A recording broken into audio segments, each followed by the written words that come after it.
Hello and welcome back to the Wheel Talk podcast. Whew, been a minute since we got to say that.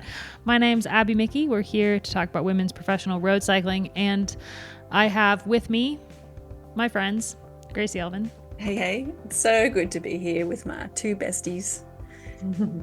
Loren Rowney. G'day. I could have said that a few weeks ago or a week ago when I was down under. If anyone... I'm so bummed that I didn't catch you in time for you to go get some Queensland yogurt. Yeah, you sent that like the day that I landed back here in Belgium.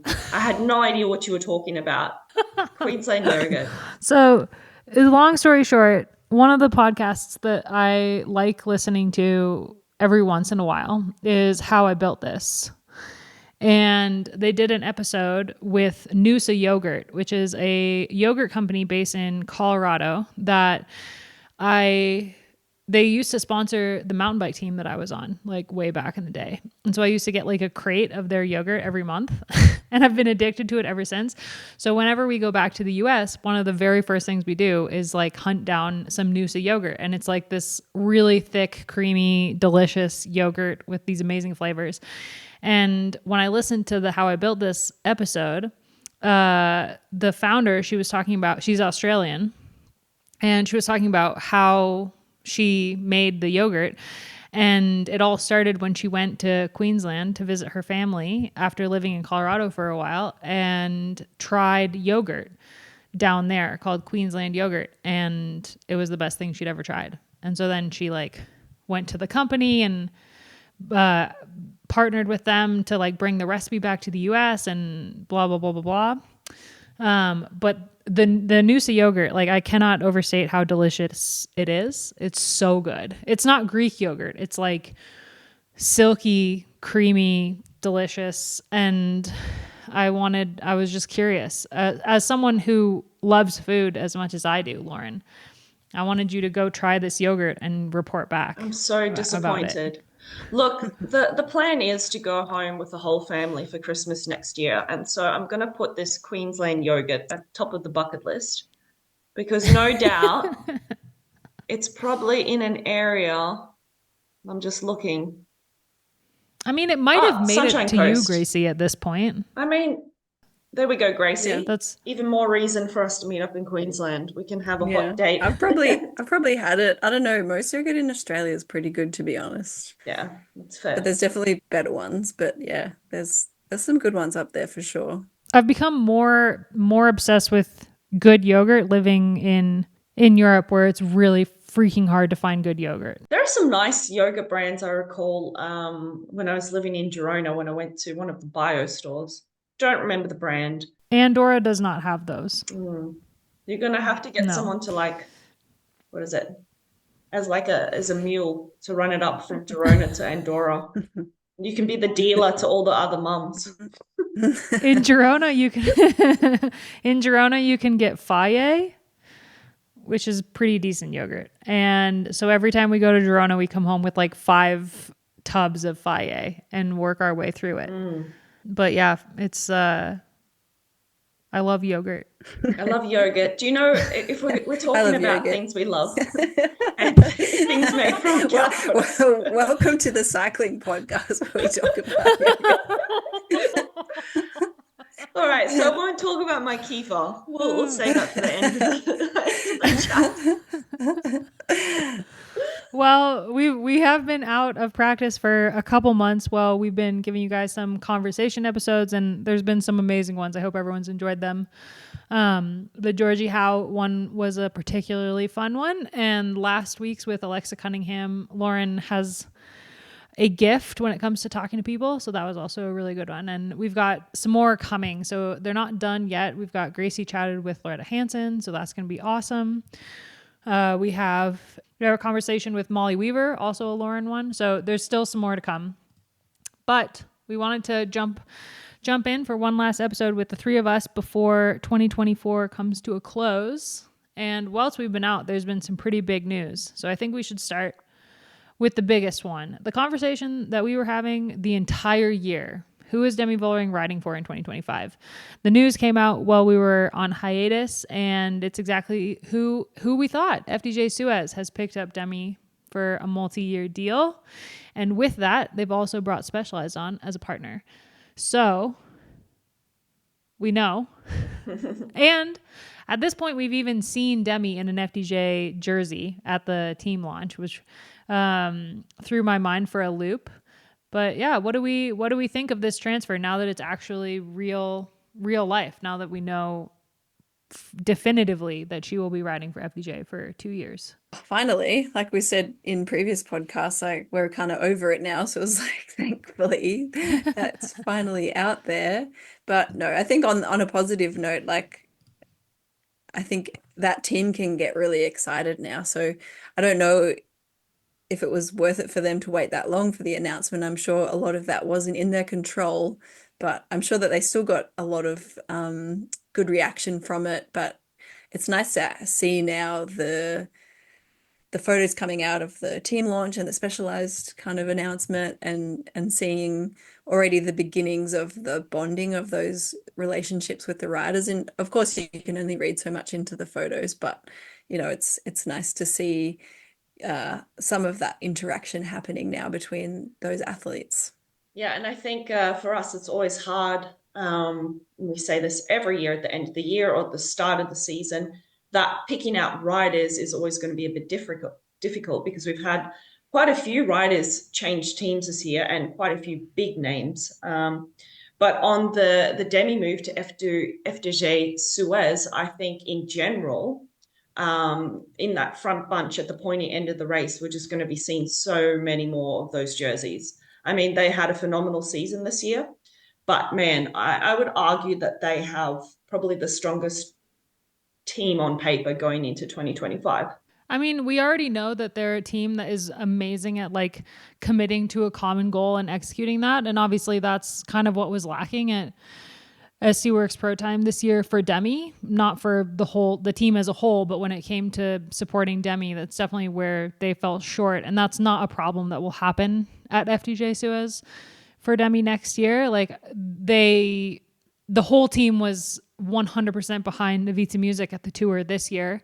And they did a phenomenal job, and we know that they can just do that again for Demi. So I think in terms of like what this is going to mean for the Grand Tours next year, it's a scary thought for any other team looking at what riders they have, the addition of also Juliette Labous and Elise Chabbey. So like one other GC threat who's incredibly consistent in Juliette, and then one of the best domestiques in the peloton in Elise, who's also, you know, ridden for Demi's rival for multiple years at Canyon SRAM, riding for Kasia, but is an incredibly good climber. And you put those three new signings together, and it's just like a very formidable team that they're going to have. I think the only question that remains in my mind is how they're going to distribute leadership throughout the team, because you have Demi coming on, but you also have, you know, Evita. I think going into the tour, I could see them having kind of a dual leadership situation where they have like Demi is the leader, but Evita is able to kind of work off of Demi and do minimal domestiquing and hope to ride herself into some kind of result. I could totally see that happening, and because they just love her so much, and they've dedicated so much to her development as a rider and her future in the sport. So I don't think that they're going to like completely write off her as a GC threat in the future. But I look at like Juliette Labous, who's finished, you know, just off the podium of every Grand Tour, and it has so much potential. And I wonder what is going to happen for her going on to FDJ-Suez, a team where I think if Demi hadn't been going to the same team, it would have been a dream scenario for Juliette. But now she's kind of like third tier when it comes to GC riding, and maybe that's what she wants. Like when in my interview with Chabbey a couple weeks ago, she said, yeah, the whole time at Canyon SRAM, they kind of forced her into a GC role she didn't want. And that meant that she didn't win as much as she wanted to. And she also wasn't that good at GC. And she's most excited about going to FDJ because she won't have to do that. And maybe Juliette feels similar, where she just wants to win stages, which we know she can do that. She's won, the Queen stage of the Giro before. Like she's an incredible rider in that sense. So maybe she doesn't want GC opportunities, but I do think that it will be interesting signing 2 GC riders, albeit of different calibers, and how they're going to manage that with their existing rider who is very young and who they've spent so long trying to mold into being one of the best. Yeah, and I guess now if we look at the women's calendar, there are more and more tours being added to the calendar, so it's quite full. And with the 3 Grand Tours, if you say is what is true with Juliette Labous, that maybe she's not going to target necessarily the big tours, I still think there's room within that team for each of those 3 quote unquote Grand Tour riders to pick a tour. We know that Demi wants to win the tour again next year. So there's no reason why Labous or Evita Muzic couldn't go for the Giro and or the Vuelta as their main goals, and they have a big enough team around them to support those 3 ambitious goals for each of those riders. And then, of course, having those riders at the tour to ride in support of a rider like Demi will be so advantageous on those harder stages where she'll need the extra riders there around her. I think with how close the Giro and the Tour are to each other next year, now that we're going back into the original slot for the Tour, because obviously this year it was a week late because of the Olympics. So of course, yeah, it moves back a week, and it's even closer to the Giro. And with how much harder the racing is now, doing those 2 back to back and trying to get a result at both is not going to be really possible, or would be a stretch. So I could easily see like Labous having GC role at the Giro and then going into the Tour as a domestique for sure. I think Demi will want the Vuelta and the Tour because the Vuelta comes right after the Ardennes, which is another block that she loves. And so fitness wise, they line up really well together. She's obviously won it before, so she knows she can do that. And it would be a good test of the team before the Tour to like go into the Vuelta fully supporting Demi with a similar team that they're going to have at the Tour, and like ironing out any problems they might have as a team at the Vuelta, and then taking that same team to the Tour for the same goal of winning the Tour for Demi. Like, I think that's what's going to happen. And then if Evita and Juliette want some kind of GC, if they have GC ambitions, then the Giro is theirs to take. But I think it would be maybe like 2026 they can give the Vuelta to Evita. But I think it's going to be a trial run. Hard ask for, I think for any rider other than Demi on that team to want GC ambitions at the Tour is going to be a hard ask when that's Demi's only goal, or well, main goal. And obviously she lost it this year by 4 seconds. So even more of a goal for next year, even more like fuel to the fire.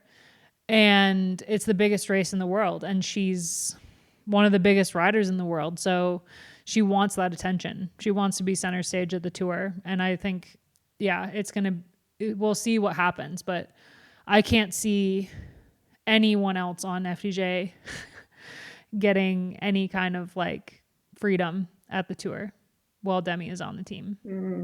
I think your guesses for next year around their team leadership options are going to be pretty spot on. But I think overall, like, this team has really come from such grassroots, and now they're really ready to handle big riders and more than one. They've really evolved really well. They've seemed to have that steady progression year on year since the Futuroscope days. And then when they've become FDJ, I think that they've really built nicely into this team. They didn't rush it. So I think the riders, it's going to, there may or may not be some teething problems, but I think the riders will be very professional in how they work with each other. But it's also the staff that are ready for this too. The management are ready, even the soigneurs and mechanics are ready. They're used to working at this top level now. So I think it's going to be a well enough oiled machine that it's going to be hitting the ground running for these top riders. And we got a taste of that this year at the Tour de France Femme when we got to go and use FDJ-Suez's bus to record the pre-show before the race. Like, we really got to see the level that they're functioning at. And they are one of the best teams in the world now. So very excited to see what they do in 2025. I just wanted to circle back to goals around the Tour de France Femme avec Zwift in 2025, because Kasia Niewiadoma has been doing a lot of press in the last months. She has been on a press show. She's been everywhere. Very exciting. She's still stoked on that win back in August. One of my favorite race victories for the year, I think, alongside a lot of people. But she did say, I don't know if it was in an interview or Ruler Live, that she wants to be the first woman to win 3 Tour de France Femme avec Zwifts in a row. What do we think about this? Well, even if she won next year, she would be the first woman to win 2 of the new iteration of the race, at least. Yeah, that's an interesting one. I hadn't heard that. I did see the quote about how her and Demi had an awkward exchange at the tour, which she talked about at Rouleur Live. And it's funny to me that women's cycling has progressed so much, and people say stuff like that all the time, but now there's such a lens on women's cycling that those kind of quotes are getting blown up because of the drama. And like both with that quote from Kasia and also Demi's quote about how like her and Lotta avoided each other, or she thinks that Lotta avoided her after the classics and stuff. I just was cackling because it's just like trying to make drama out of one passing comment that is probably not intended that way. But this was, I'll have to find the video and we can link it in the show notes, but I think it might have been a Canyon promo or a SRAM. She's done a lot of stuff in the off season. Like, I can't quite keep up, but she was very intentional in this interview that she wants to be the first woman to win three Tour de France avec Zwifts in a row, which I just thought was, I was really excited about it because we know that her level of confidence within herself and the team has just gone up so much in the last year. Like, she just had a fantastic season and carried herself so beautifully. Such an humble athlete. And for her to really believe that, just, put a big smile on my face. It speaks volumes of her confidence. Yeah, for sure. I was about to say that. You've hit the nail on the head. She's unlocked that new level of confidence that she needs going forward. So, yeah, good on her. It's a bold statement. It's vulnerable to say stuff like that too publicly. So, there's a bit of courage there to just say that out loud. So I think it's a big ask, of course, but it's not impossible. Yeah, I think she's kind of got her work cut out for her in terms of like stacking up Canyon versus stacking up FDJ. And that's before we even kind of crack the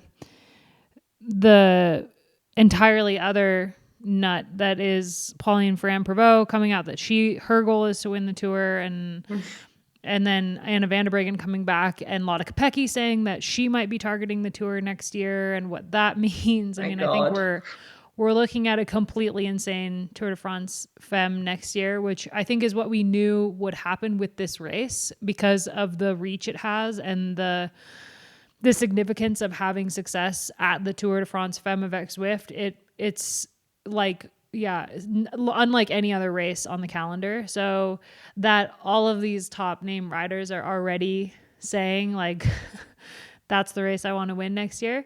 It's going to be such a good race. But I think if you like stack up FDJ-Suez and you stack up Canyon SRAM, FDJ-Suez right now comes out on top in terms of the riders that they have, what those riders are capable of, and their ability to deliver Demi to a victory. And also like the interview, the kind of bombshell interview that Demi had a couple weeks ago where she talked about that she had a a broken tailbone in that crash at the tour, and that she was riding with that for the last couple days, which is like the fact that she wasn't properly checked after the crash and that she didn't find out about that until after the race is a bit concerning, to say the least. But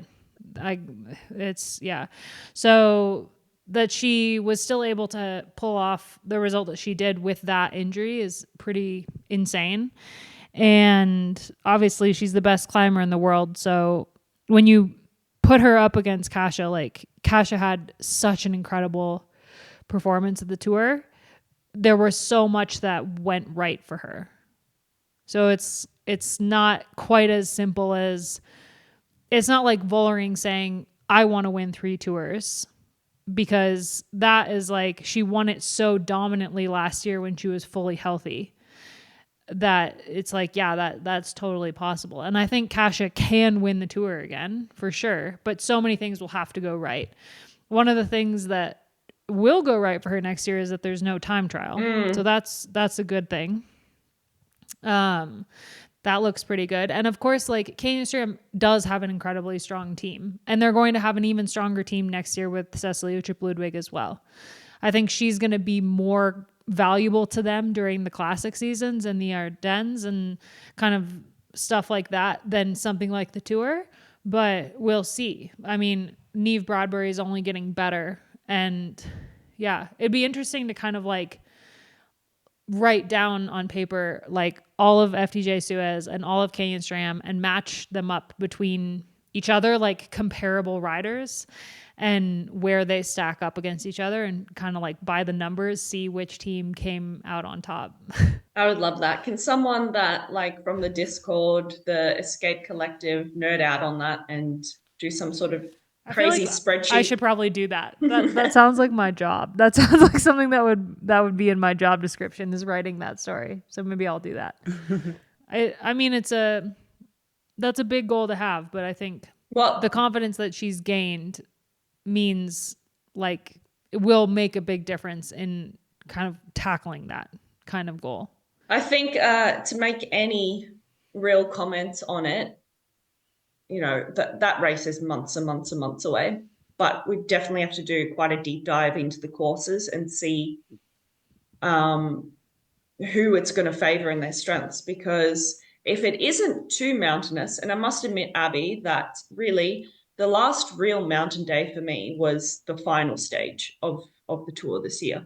I don't know if you agree. It's kind of the only one. Exactly. It was the only mountain day. Yeah. So, you know, and if we think about that, then I really think someone like Kopecky could win the race. Yeah, I mean, Kopecky said that she's considering targeting the tour next year, and we'll see how that goes with Van der Breggen coming back, because Van der Breggen Van der Breggen is always quiet about her goals. She's not one to go out and say, oh, I want to win XYZ a year in advance. She's just not that person. But I think behind the scenes, she probably is really keen to have a good result at the tour. So the two of them, I mean, Van der Breggen is one of those riders who will probably ride for Kopecky if things are going that way without any kind of fuss. She'll be totally happy to just ride for Kopecky. If Kopecky is in yellow and it's looking like she's going to win the race, there's no problem there. Vice versa, I think it would be the same way. Like, I think if Van der Breggen is having a really good week and Kopecky isn't feeling amazing, she would be an unstoppable domestique for Van der Breggen. So that duo is kind of terrifying. And it's a duo that is going to work better together than Kopecky and Vollering, and potentially Van der Breggen and Vollering as well. But we do have the course for next year. That was announced, the day of our first conversation episode. And so we haven't talked about it yet. And it's pretty interesting. 9 stages next year. So it's the longest stage race of the year, with the Giro and the Vuelta both dropping down to 8 stages. The first stage finishes on a nice little like poppy climb. So it's a relatively short stage, like 79K in Brittany, which means that the roads are The roads there are like really similar to the roads in the UK, where they're kind of like tacky and they're a little bit harder to ride on than the rest of Europe. So, and they're narrow and they're windy. So it's going to be a really crazy stage. There's 4 categorized climbs, small climbs. None of them are pretty big, but it's definitely not going to be your opening sprint stage. Like the finale is just straight up, basically a short kicky climb. So that's a great stage for Kopecky, honestly. So right off the bat, it looks like like a good race for Kopecky. The same with stage 2. It also has like a little, not as significant as the first stage, but there's still like a little poppy uphill on the second stage to finish it off. And then it's not till the third stage where we actually get like potentially a sprint finish, but it's still like an uphill sprint. So none of the sprinters are looking at the profiles for next year's tour and crying a little bit, because the fourth stage is really the first time that it's like, that's most likely going to be a bunch sprint. The first 3 stages are a lot more dynamic.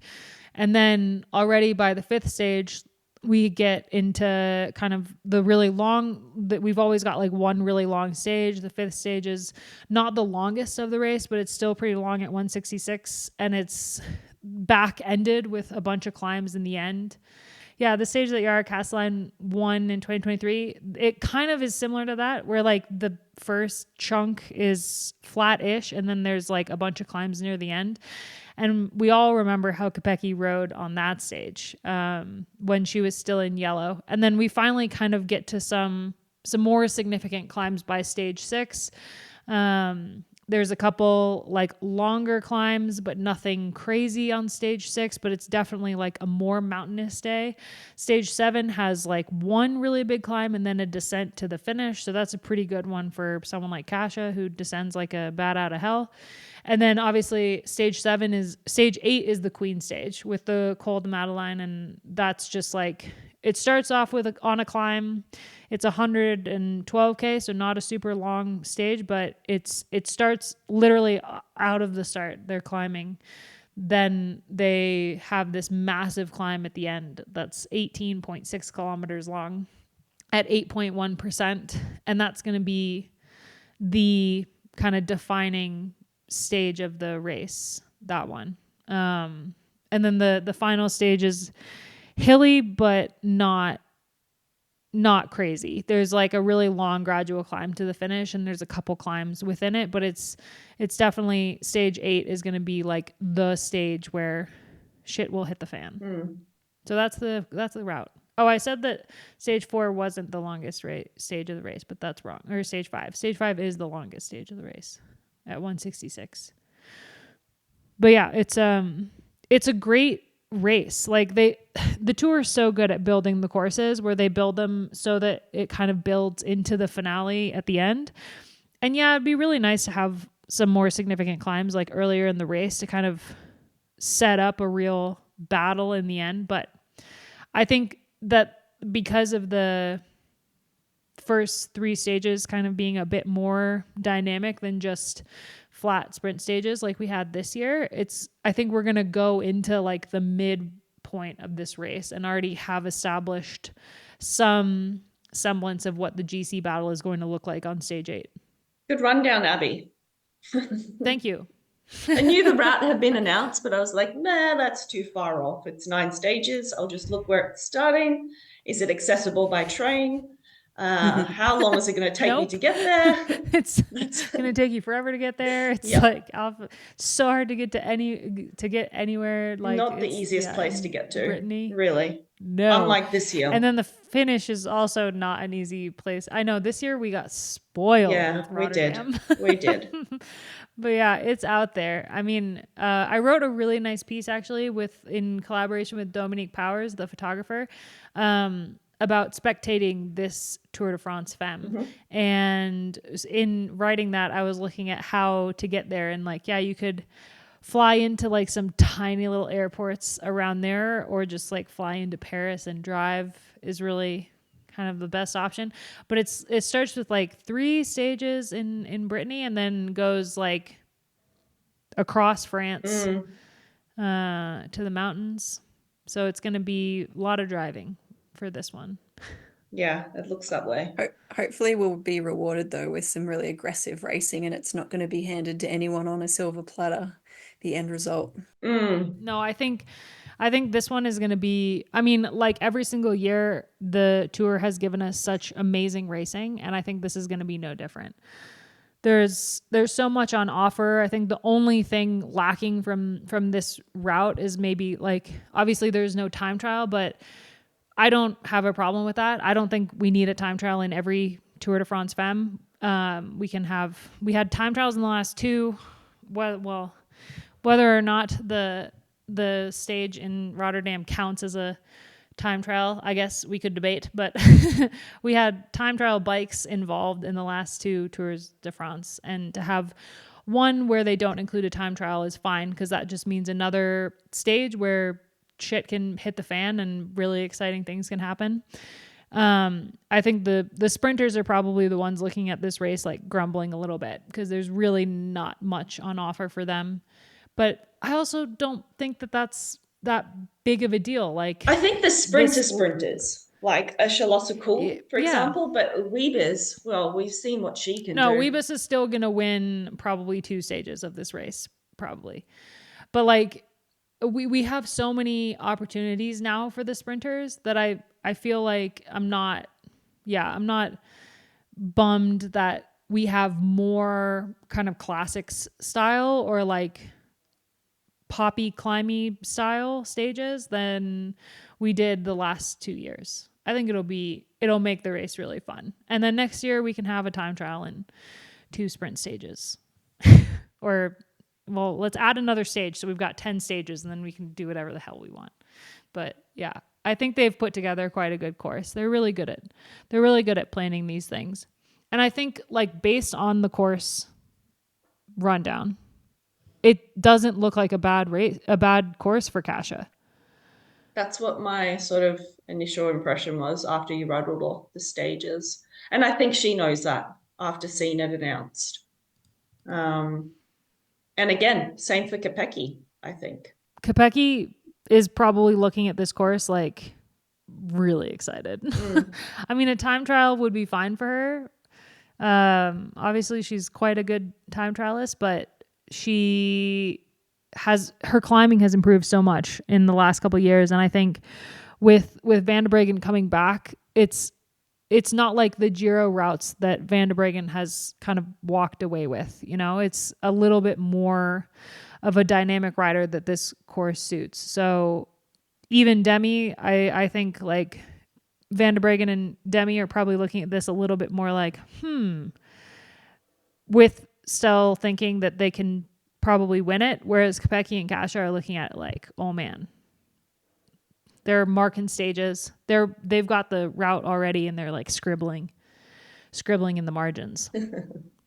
Well, we talked about the Tour, and we talked a bit about Demi, but I mentioned the interview that Demi did a couple weeks ago, and I want to like kind of dive a little bit more into that just for a second, because one of the other big conversations around Demi this year was her relationship with SC Works Pro Time. And in this interview that she did, she kind of hinted a little bit at some of the behind the scenes things that we were wondering about. A couple of the things that really stood out for me was she said that every time she went into a race, she would go in with 2 plans in her mind. One of them was for herself, and one of them was the team plan that was more often than not for Kopecky.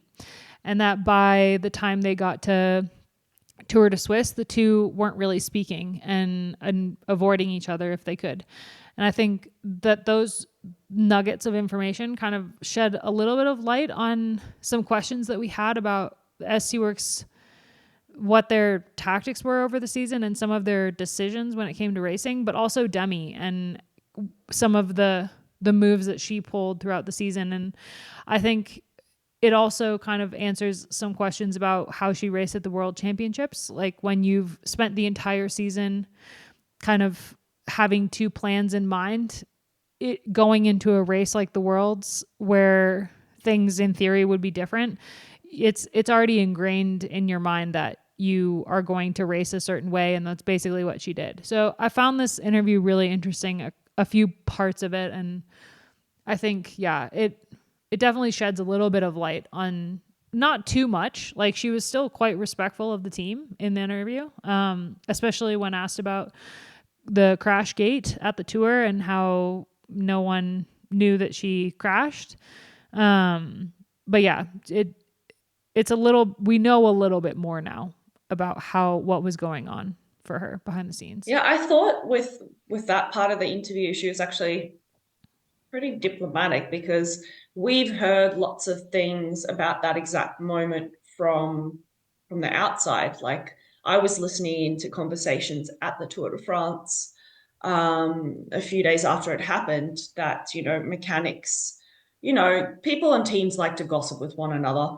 And definitely the things that were said there were different to what she said in that article. So I think it's good that she's leaving the team, let's say, quote unquote, in good terms, that she's not being disrespectful or saying anything harmful about the team. I think that's always a good way to approach it. She can do a tell-all book when she retires and then say everything.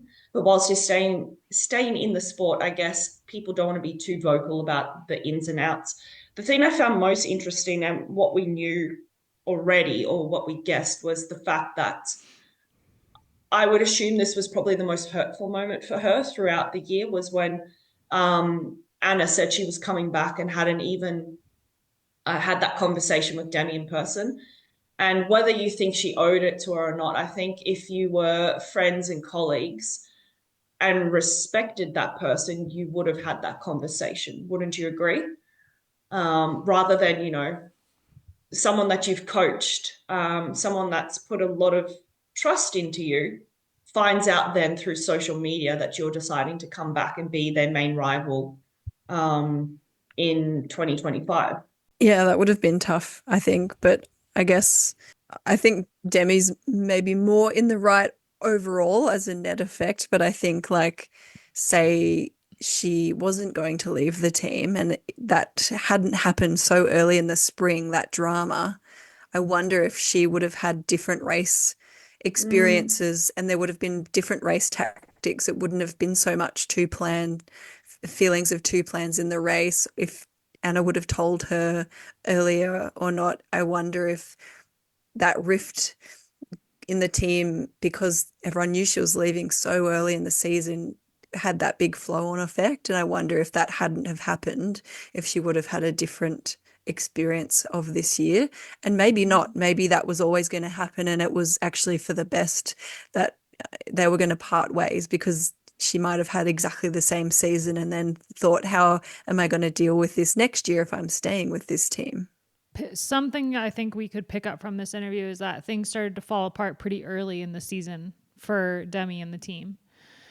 And I agree with you, Loren. Like, I was surprised to find out that Anna didn't tell Demi before, because we know that Anna coached Demi last year and that the two were quite close when Demi left, or when Demi won the tour in 2023.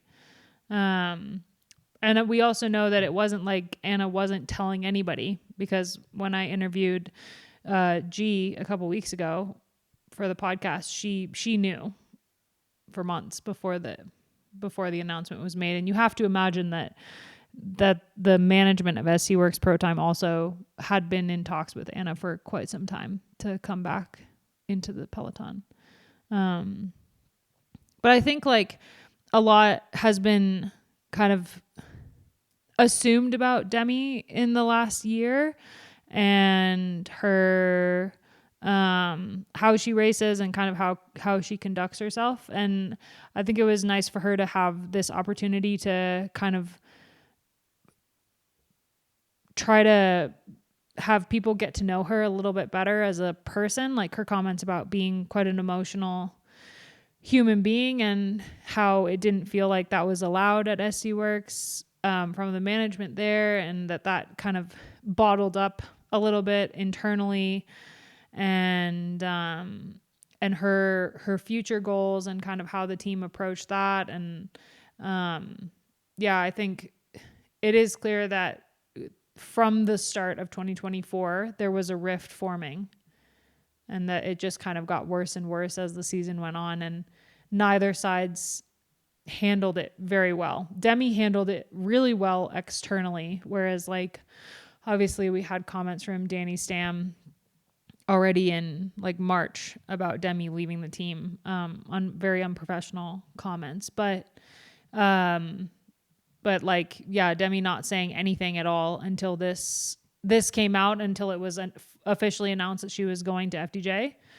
I don't know. I feel like I have respect for her, not more respect, because I already have a lot of respect for her as a rider.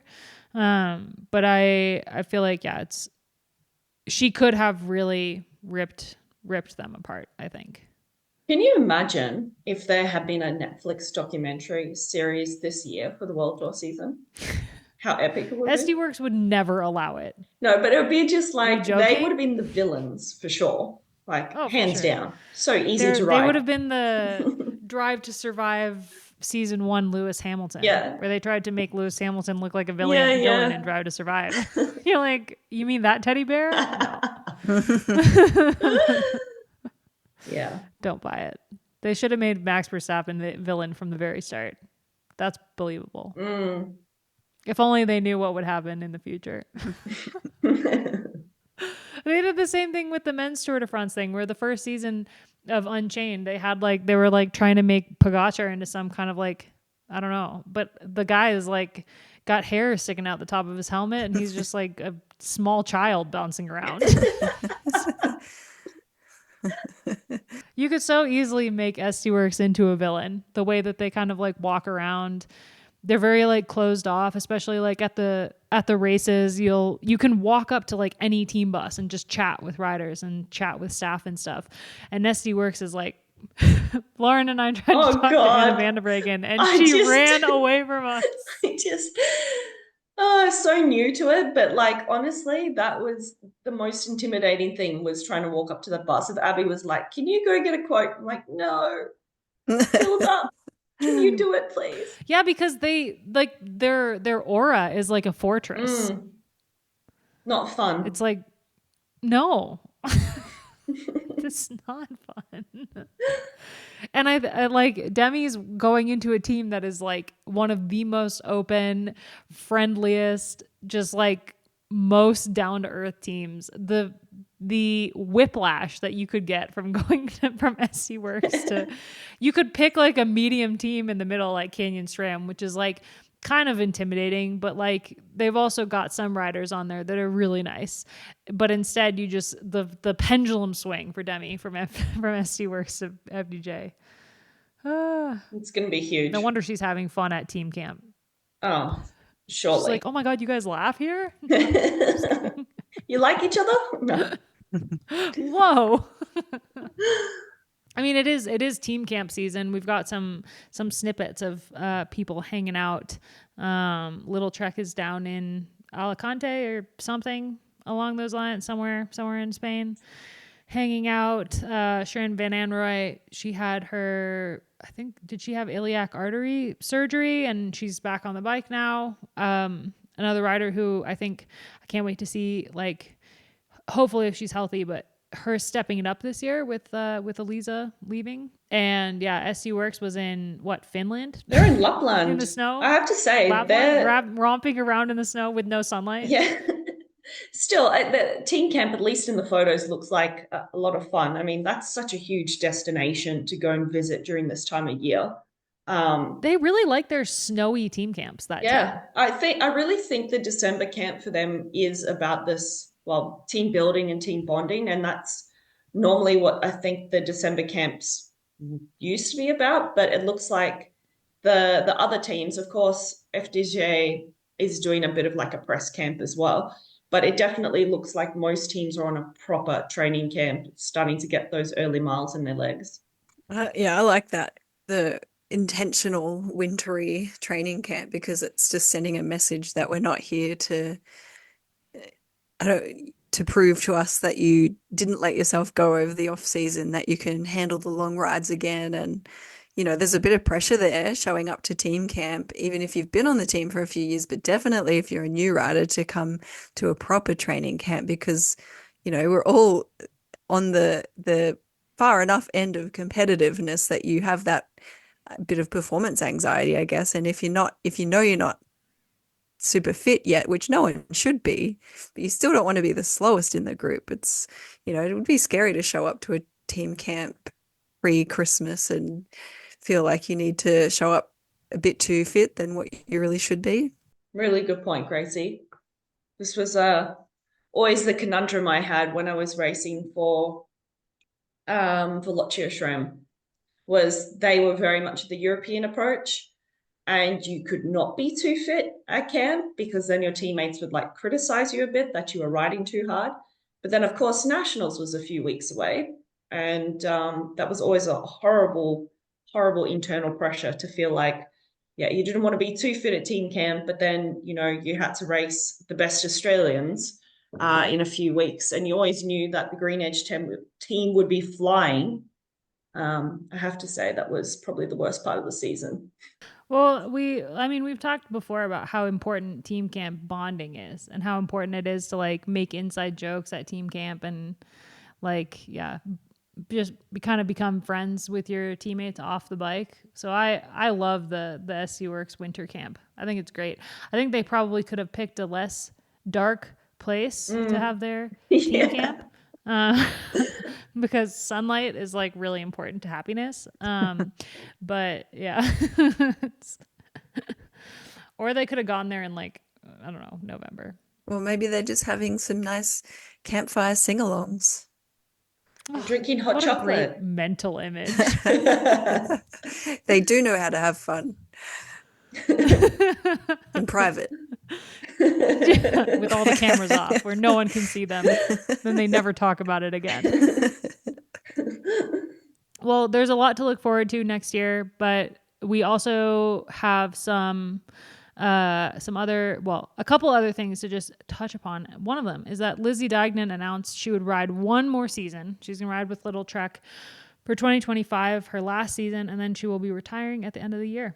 I mean, I'm really sad about this, but I had a feeling it was coming. I don't know about you two, but I know she's been enjoying racing her bike, but I think now, correct me if I'm wrong, Lizzie has moved back to the UK. She has 2 kids, and I think she's just ready to tackle the next chapter of her life. I mean, she's been pro since, I think, 2007 or 8.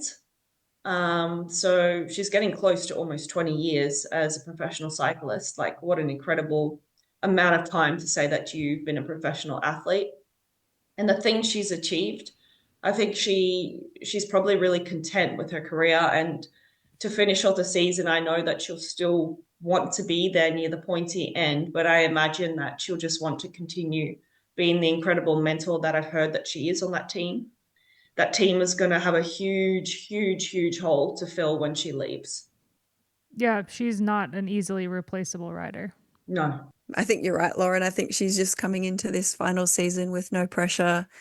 She'll go really well because she's an exceptional athlete, but I think she's really looking forward to, doing it on her own terms and doing it in a way that's mostly about giving back and, like you said, being a good mentor.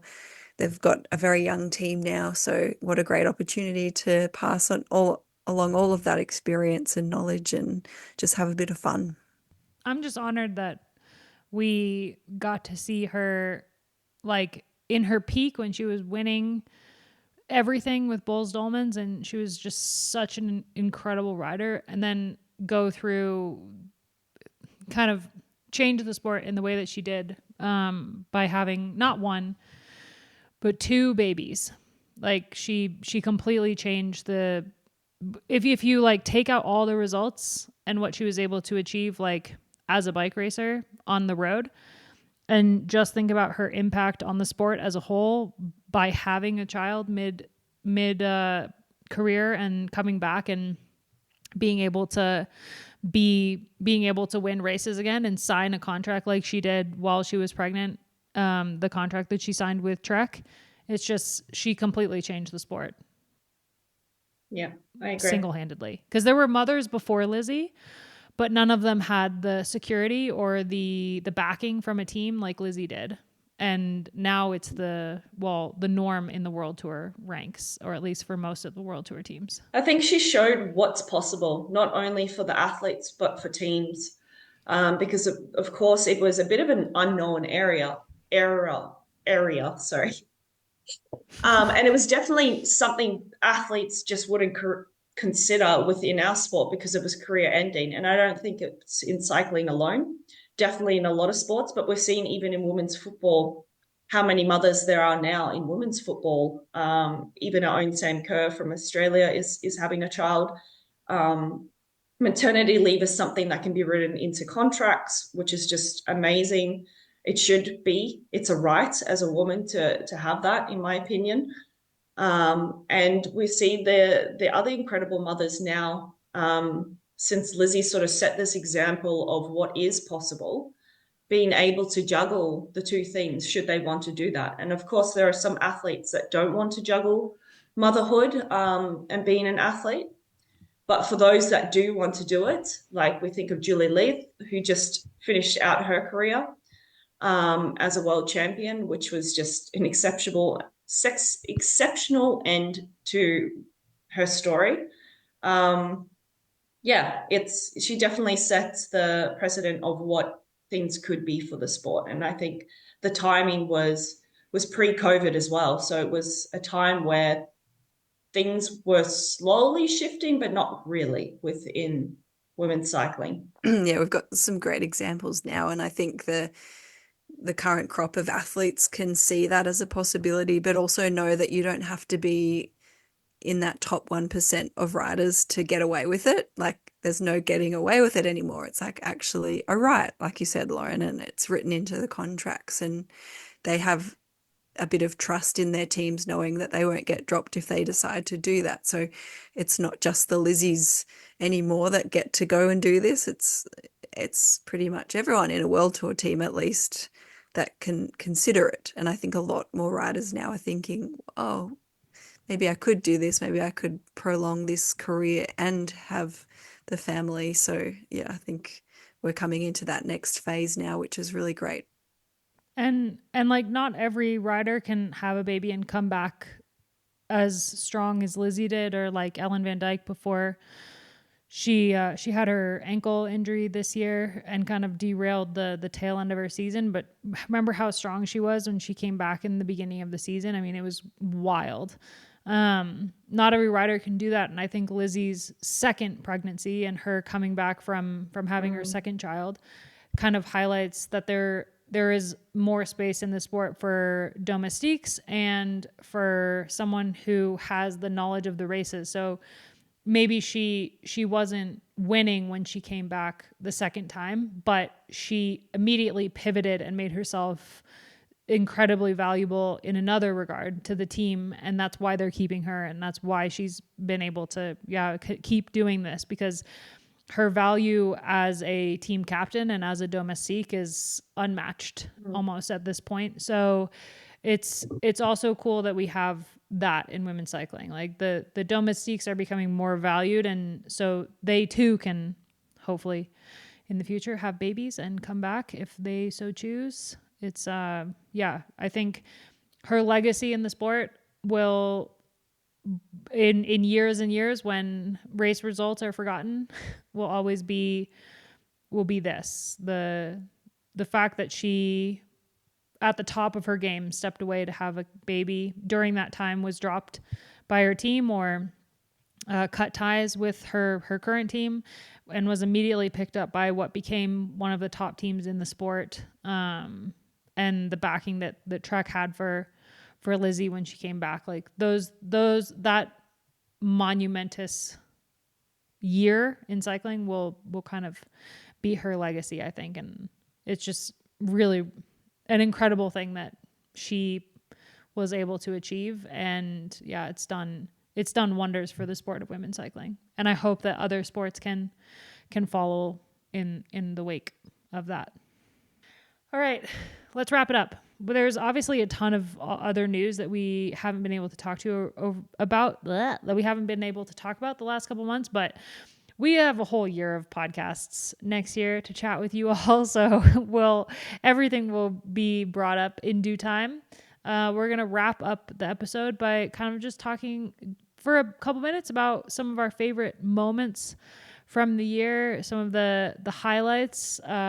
It was such an amazing year with so many different winners. I think we've experienced so much in 2024 in women's cycling that there's like things that I completely forgot. Like I completely forgot that Elisa Longoborghini won Flanders this year, and that trio that got away and the chaos that happened at Flanders, like that was such a good race. That was such a crazy race. Voss winning Omloop Nieuwsblad, a race that she had never won before, which is a rare feat for Voss to have one of those to line up for. Gigante's win at Tour Down Under after coming off of a couple tumultuous years in her first race with Adrian Schuren Soudal. Vollering's Vuelta chaos, where we had all these conversations about like what is SC Works doing with Vollering, and Vollering is so strong anyway. And then her just like continuing on to just like steamroll the Spanish races. Obviously like Longoborghini's Giro win and kind of the matchup between her and Kopecky and all the conversations that came from that. We just had so many moments. I feel like the top moment of the year in cycling, men's, women's, every discipline is Kasia's 4-second victory at the Tour in that final stage. But there were so many moments building up to that point, and also that like fed into that point, like Kasia winning Flesh after so many years as well. Man, what a season. Well, I thought because of the trend that's going around, everyone's doing their like Spotify version of Wrapped. So the Wheel Talk podcast Unwrapped version, I'm going to call it Unwrapped, is a few things that we've loved this year. Bike related, unbike related. Mine are all related to bikes, but in different ways. I think for me as a whole, the Paris Olympics was a huge highlight. And it definitely showed that women's sport is not having a movement, but it's a movement. I love that quote. It just really spotlighted so many incredible athletes, not just within cycling, but across the board. And it's sad in a way that it's only over 4 years, but I think that the momentum that's carried from that Olympics is continuing, and it will just keep steamrolling into each year until, Los Angeles rolls around. So that's one. Kopecky winning Roubaix in the rainbow jersey and then signing the mini rainbow jersey for my son was a big highlight too. I love that race, and to be there in the middle of the velodrome, podcasting live with Matt Deneve was just really special. So that was definitely a highlight. And then for personal one at home to do with bikes is just riding bikes with the kids, and the Burley kids bike trailer that I've been borrowing from my friend has been fantastic for weekend adventures, the school run, and all that jazz. And I'm just waiting for my second kid, Louis, to get a little bit bigger so then we can get one of those long tail bikes and I can put both the boys on the back. And I see that our friend Taylor has got one in Marin County, and she's got like a little rain box thing that goes over it. So perfect for Belgium. But that rain box is hilarious. They're hilarious, and I bet they're horrible in the wind here. Like it would be like a sail. Yeah. But hey, you got to find a solution for this cold, wet climate. But those are my three sort of Wheel Talk unwrapped things of the year. Nice. There's some good ones in there. Gosh, just talking about the highlights of the year and unwrapped, I think it's just been such a fantastic year for women's cycling, for women's sport in general. I can definitely reiterate what you've said, Lauren, about the Olympics. I was watching from the couch with I can't remember now, 6-week-old baby. And like personally for me, this was a really special year to welcome our first child and go through that, enormous experience. It's such a common experience, but feels so unique to you.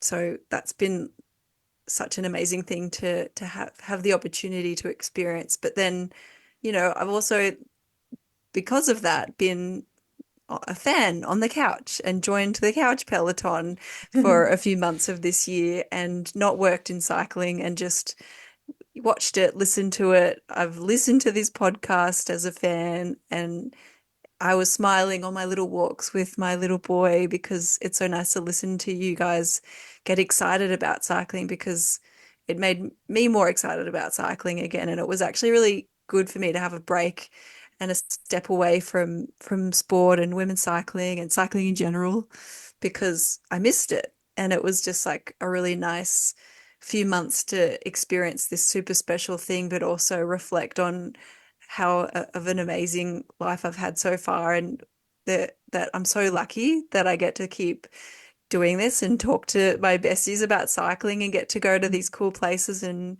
commentate cycling. And yeah, so I was just really excited to come back after all of that and to have that feeling I want to keep doing it, you know, for a while longer. And for me, that was really special. So yeah, I got to commentate a bunch of races this year. I loved that Flanders with the two Trek riders getting away. That was brilliant. And looking through the results sheet of the year, just like, oh yeah, like you said, Abby, you forget all of the amazing things that happen and all of the varied victors of the season. It's a shame actually that the women's tour this year just was run after the Olympics. That was really the only way it could have happened.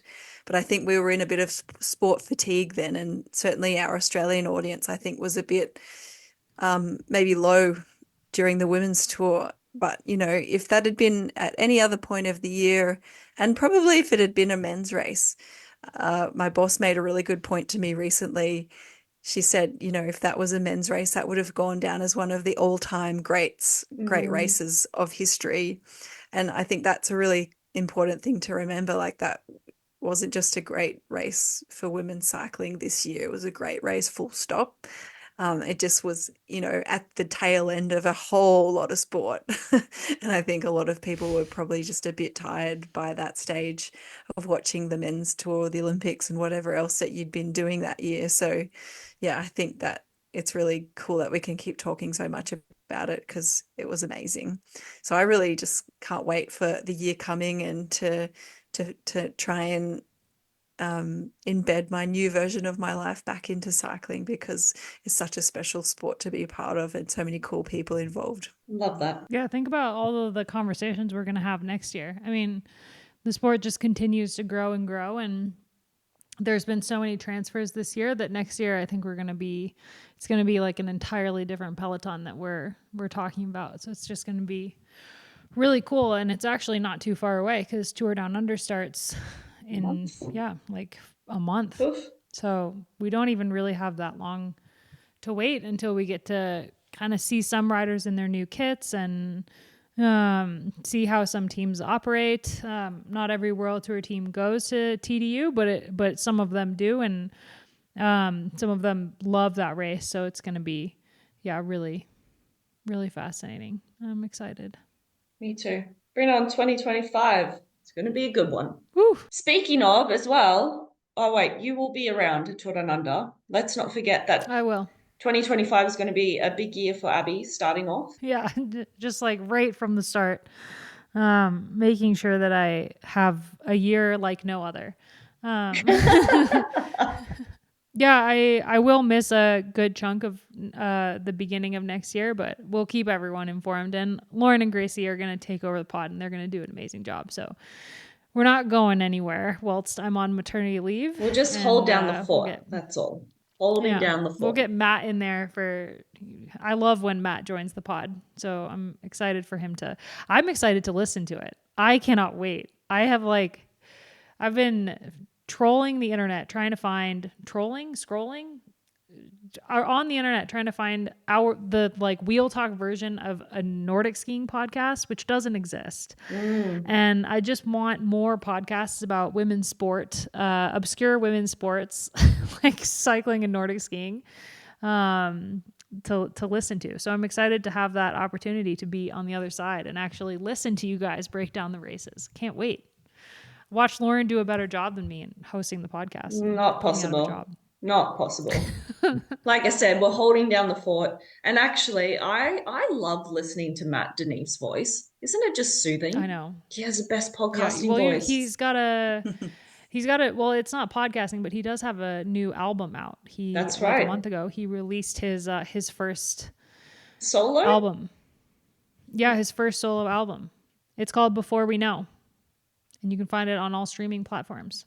He's probably blushing listening to this right now. Multi-talented human being. He's amazing. I'm such a big fan of Matt Deneve.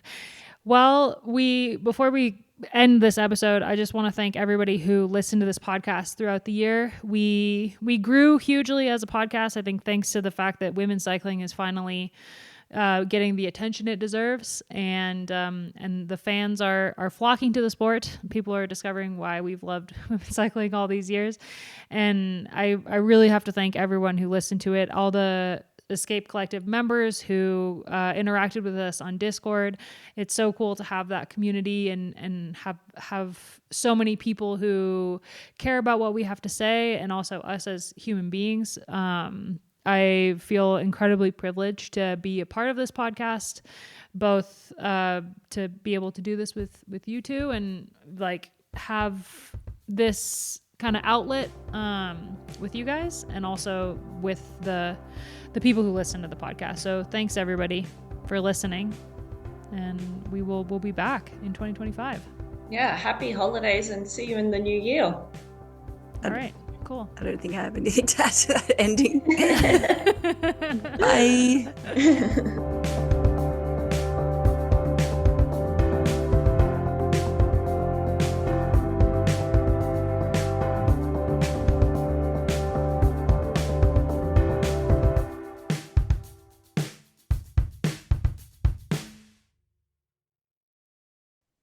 Yeah, don't we wish we all went to therapy in our 20s, but we didn't. So that's that.